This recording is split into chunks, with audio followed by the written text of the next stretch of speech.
민수기 20장 1절의 말씀이 이렇게 시작이 됩니다. 미리암이 가데스에 머물 때 죽음에 거기서 장사되었더라.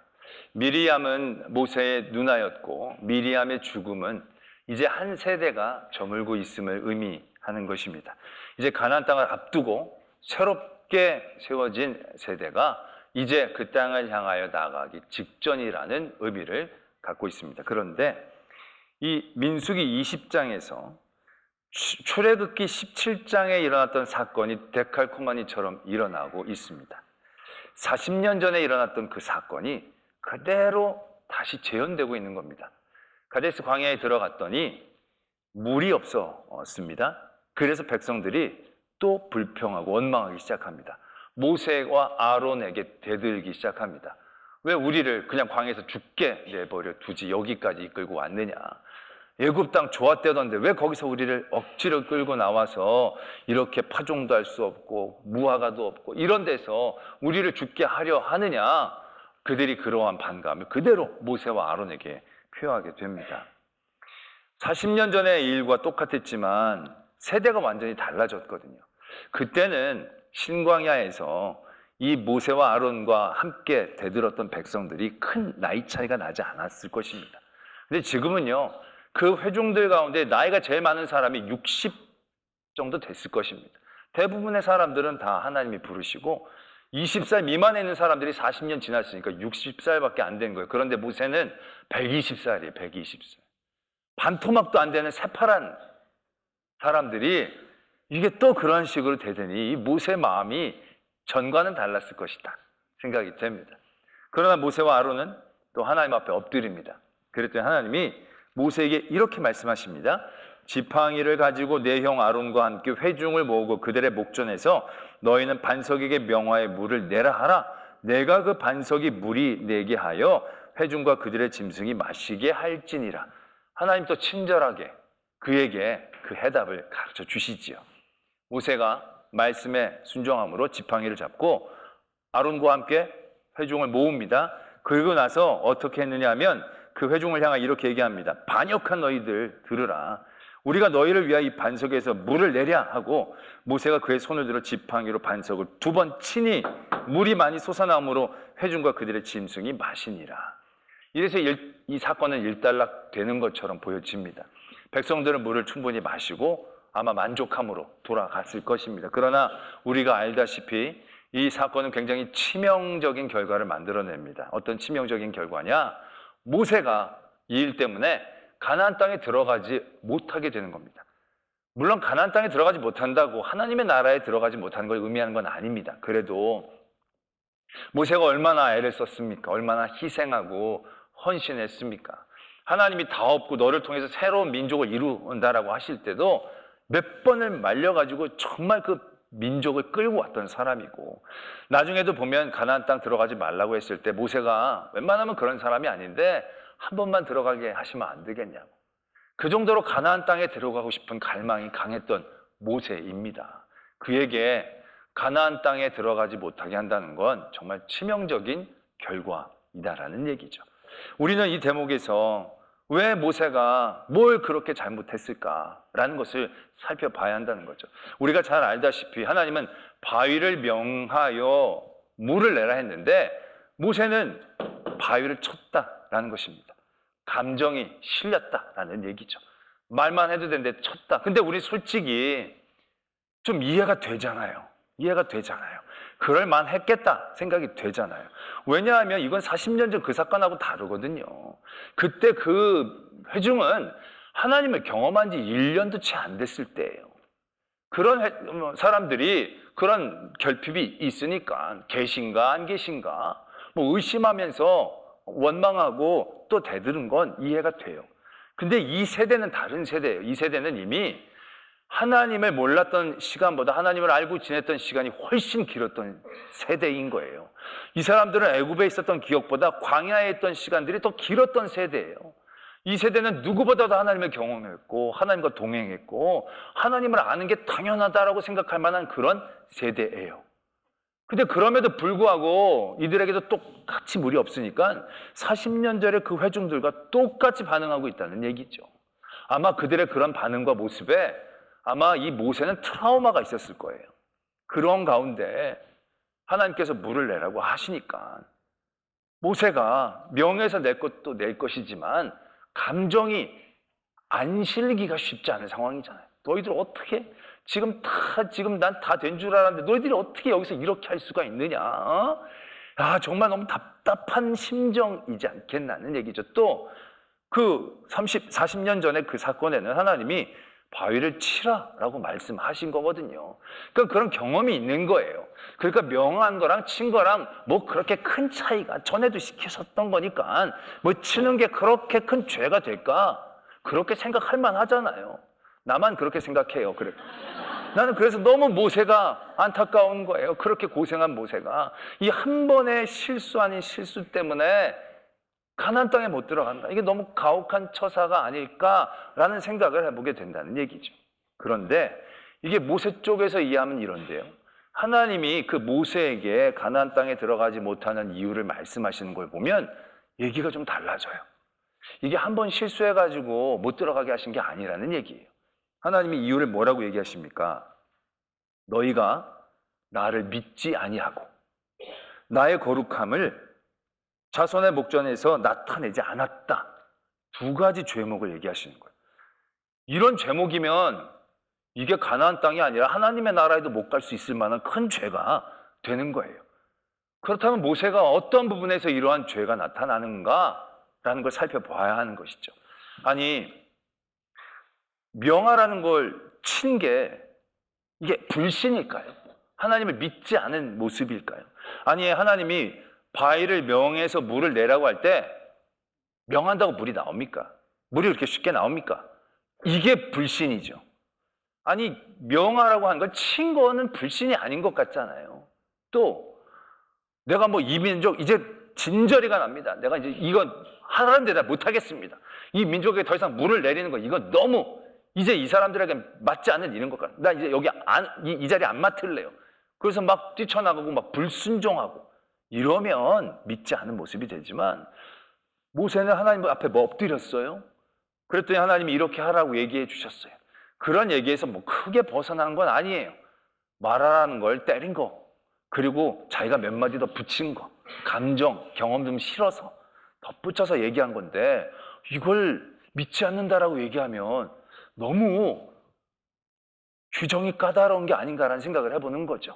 그러니까 이게 하나님이 열받지 말아야, 감정을 표현하지 말아야 되는데 냉정하게 해야 될 때 감정을 표현해서 그럼 정말로 제대로 된 믿음은 감정도 빼고 자기 생각도 빼고 정말 하나님이 하라는 글자 그대로 지문처럼 움직이는 로봇처럼 살아야만 이런 믿음이 믿음이라고 인정을 받는 것인가? 이렇지 않았기 때문에 너는 나를 믿지 아니했다라고 하나님이 말씀하시는 건가? 그건 아니라는 겁니다.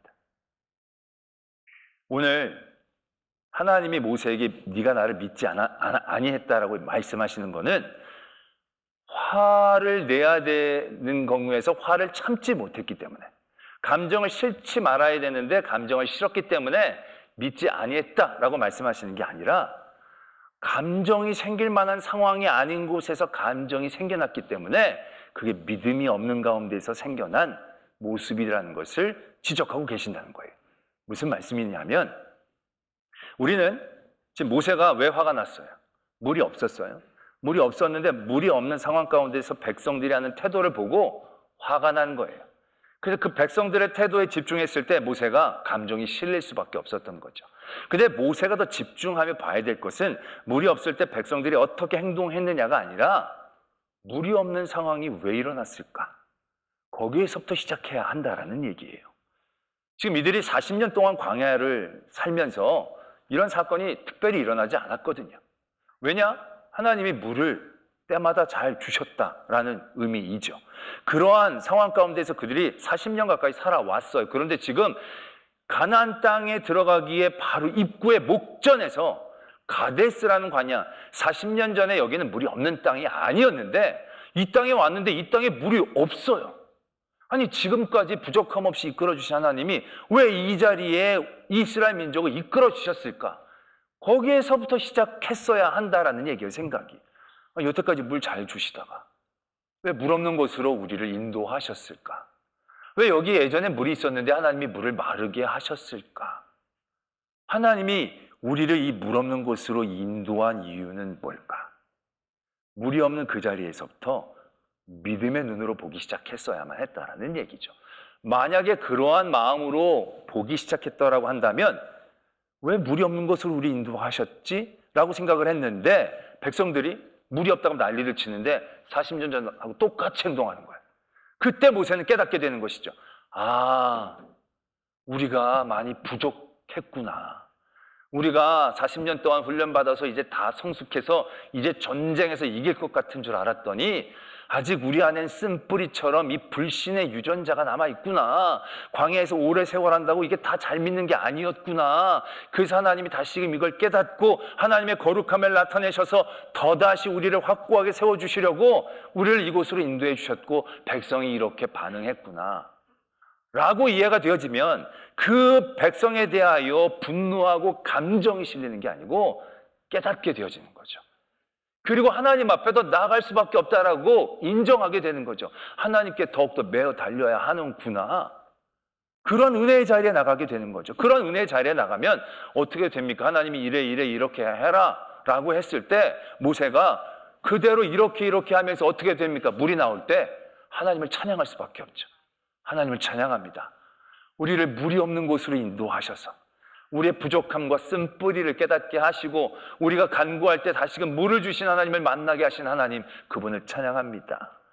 이런 순으로 자동적으로 흘러가게 될 수 있을 겁니다. 그런데 이 물로 인도해 주신 물이 없는 곳에 간 이 부분이 하나님의 영역인 것처럼 생각이 안 되는 거죠. 그냥 물이 없는 곳에 간 거예요. 근데 그러한 어려움 가운데 백성들이 반응을 보니까 너무 화가 나는 거죠. 그래서 모세가 뭐라고 합니까? 백성들 모아놓고 처음에 반역한 너희요, 이렇게 얘기합니다. 하나님이 모세가 엎드렸을 때 모세에게 뭐라고 얘기하십니까?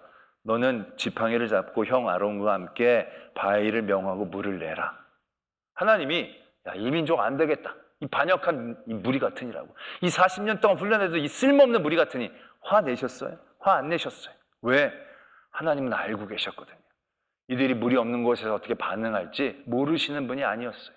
그러한 하나님께서 이들에게 다시금 하나님의 거룩함을 나타내시고 이제 목전에 둔 가나안 땅의 전쟁을 앞두고 다시 한번 그들을 세워주시기 위해 이러한 자리로 인도하시고 이러한 상황을 만들어주시고 물을 주시는 그런 상황을 하나님께서 다 주관하고 계획하시고 지금 이끌어가고 계셨기 때문에 백성들에 대해서 더 화가 나실 이유가 없었던 거죠.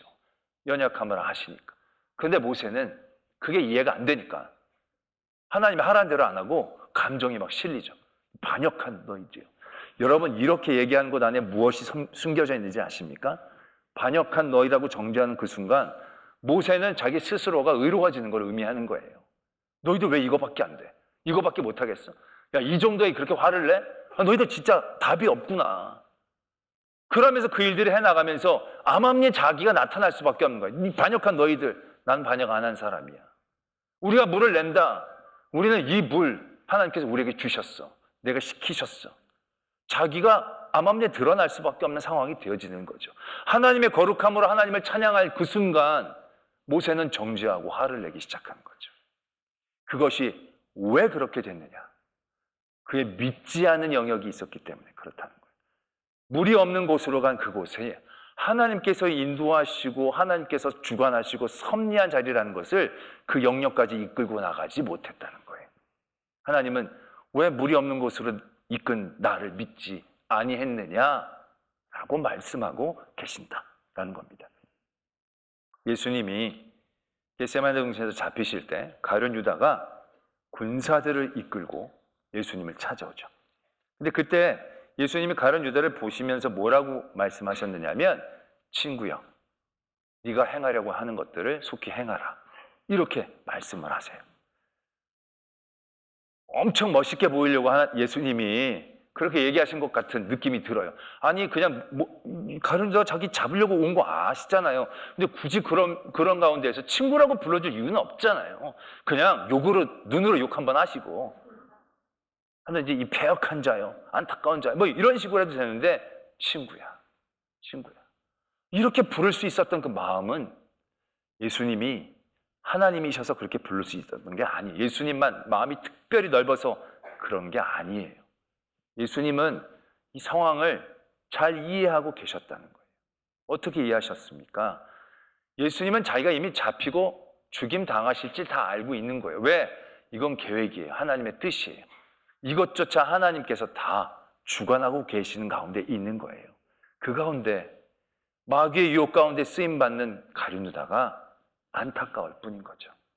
그 애가 화가 나는 게 아니라 나는 네가 안 팔아도 누구에겐가 팔리고 배신당하고 모함당하고 잡히고 죽일 텐데 그게 너가 되는 게 너무 안타깝다.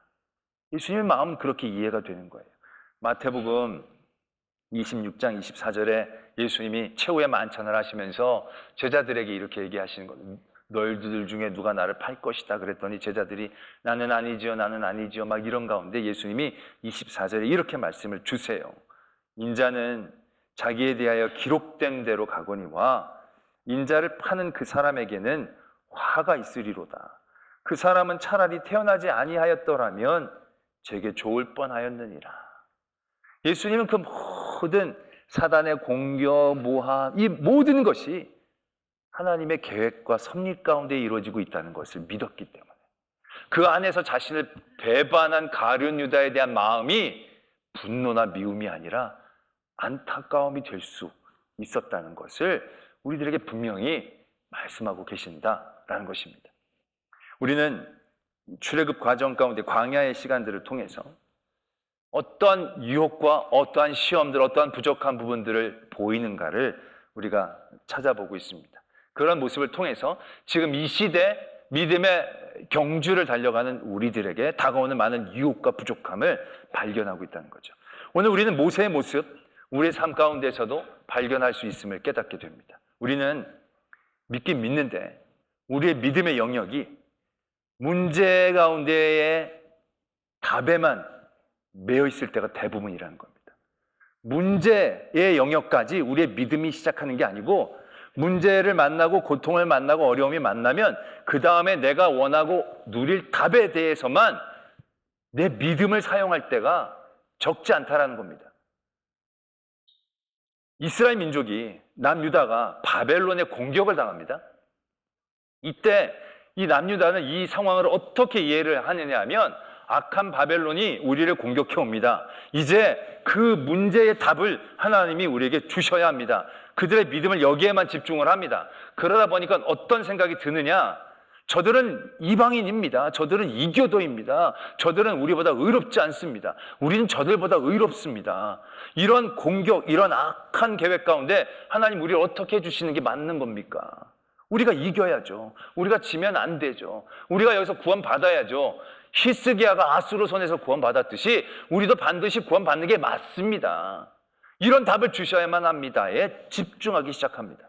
근데 여러분, 하나님의 능력이 그런 모든 문제 가운데에서 답을 주는 그 영역 안에 한정되어 있는 겁니까?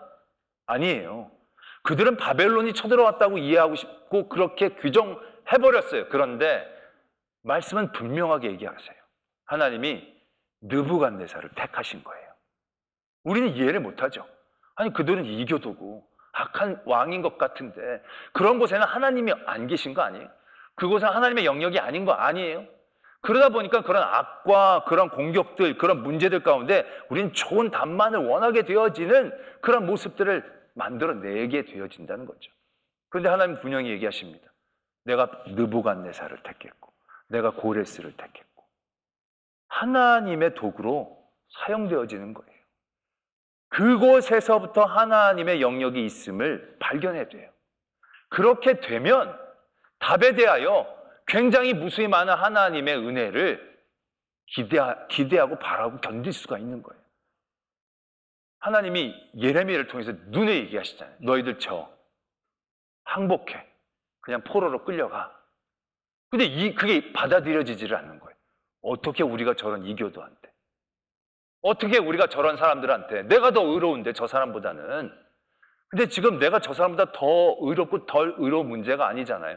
그들이 하나님 앞에 저지른 많은 죄악 때문에 하나님이 이제 새로운 방법으로 그들을 새롭게 하시기 위해 느부갓네살을 사용하셔서 그들을 공격하시고 그들의 나라를 무너뜨리시고 그들을 다 포로로 끌고 가서 그곳에서 하나님의 새로운 역사를 일으키시려는 하나님의 계획과 섭리가 그 문제에서부터 늘 같이 있게 되어지잖아요.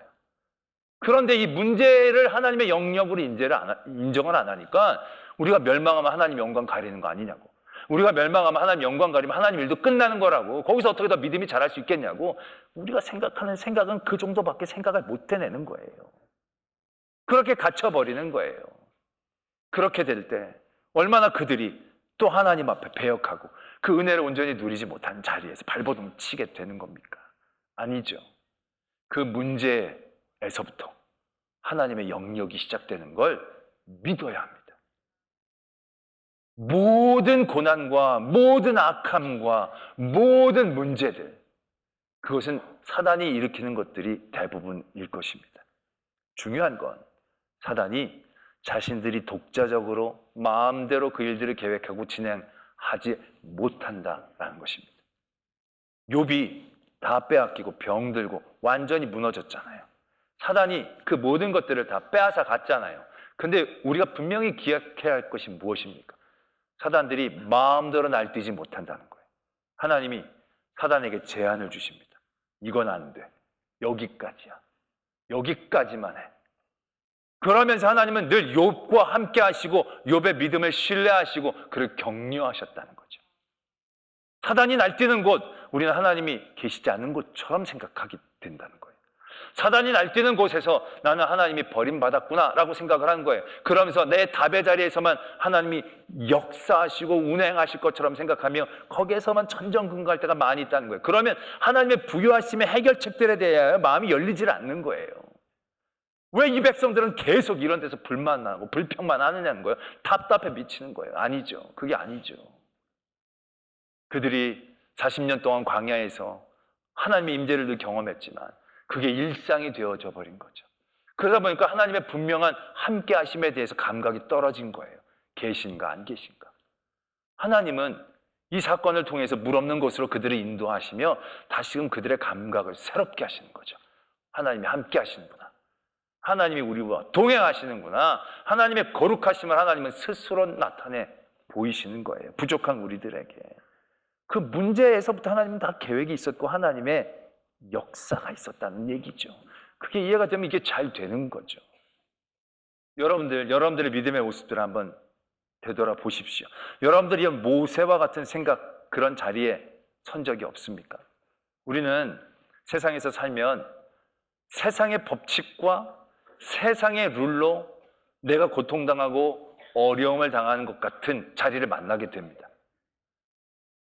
아이들이 공부를 하는데 이 세상의 시스템에서 뒤로 밀리고 억울함을 당하고, 그럼 우리는 이 시스템을 하나님의 영역 안에서 생각하지를 않아요.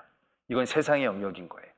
그런 다음에 우리는 그렇게 어려운 아이가 시험을 잘 보게 되는 이 답에만 하나님의 믿음을 붙잡고 나가는 거죠. 아니라는 거예요. 이런 시스템, 세상적인 법칙인 것 같지만 세상 마음대로 하는 것이 아님을 인정해야 되는 거예요. 그 자리에서 점점 밀려나가는 아이, 왜 우리 아이가 밀려나야 됩니까? 쟤네들보다 앞서야 되지 않습니까? 라고 생각하지만 우리는 더 큰 하나님의 믿음의 눈으로 그것을 바라봐야 한다는 거예요. 아, 성적이, 세상의 순위와 등급이 다가 아님을 우리 자녀를 통해서 나타내 주시려고 하시나 보다. 왜 그런 믿음까지를 나가지를 못하냐는 거예요. 그러다 보니까 이 모세와 같은 실수를 저지르게 될 때가 너무 많이 있다는 거죠. 오늘 우리 삶의 자리에서 오늘 하나님께서 모세에게 주신 이 말씀을 들어야 합니다. 왜 믿지 않느냐? 왜 사람들 앞에서 내 거룩함을 나타내지 않느냐? 우리가 하나님을 믿지 않는 영역들, 그곳에 우리의 믿음을 집어넣어야 합니다. 여기는 하나님의 뜻을 하는 데가 아니고요, 하나님의 법칙을 하는 데가 아니고요, 하나님의 방법을 하는 데가 아니요라고 생각하는 그곳이 믿음의 시작이어야 합니다. 이곳에서도 하나님이 함께 하시는 것, 사단이 나를 빼앗고 있는 과정 가운데서도 하나님이 함께 하시는 곳이야. 하나님이 주관하시는 곳이야. 이러한 인정과 고백이 있을 때 우리는 하나님의 계획을 온전히, 때로는 포로에 끌려간다 할지라도 그곳에서 역사하시고 주관하시는 하나님의 은혜를 바라보고 누릴 수 있는 그러한 성도가 될 줄을 믿습니다.